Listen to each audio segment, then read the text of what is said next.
After the death of Dracula's legend came something far darker. Not a story, a crisis. In the early 1700s, Europe faced what historians now call the Vampire Epidemic, a wave of mass hysteria that turned fear into execution. It began in a small Serbian village called Kisiljevo in 1725. A man named Petar Blagojevic died suddenly. But days later, people swore they saw him walking through the streets at night.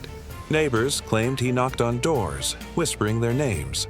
And by morning, those people were found dead. The panic spread fast. Locals begged the authorities to dig up Petar's body. And when they opened the coffin, they found something terrifying. His skin was pink, his nails had grown, and there was fresh blood around his mouth. To them, it was proof. He had been feeding. The villagers drove a stake through his heart and burned the body.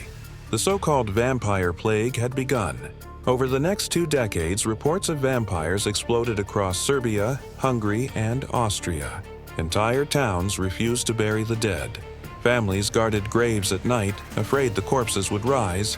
Even military doctors from the Austrian Empire were sent to investigate.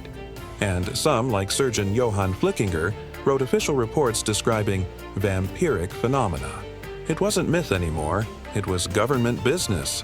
Centuries later, scientists finally explained the horror. When a body decomposes underground, gases build up, pushing blood through the mouth and nose and making skin appear fresh and swollen. Nails and hair seem to grow because the skin shrinks.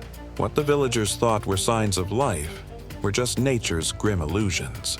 The vampires weren't rising, they were simply rotting. The vampire epidemic wasn't born from monsters, but from misunderstanding, fear, and the darkness of the unknown.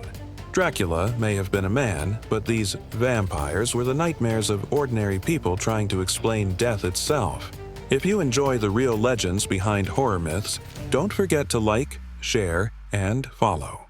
What are your theories? Share them in the comments below.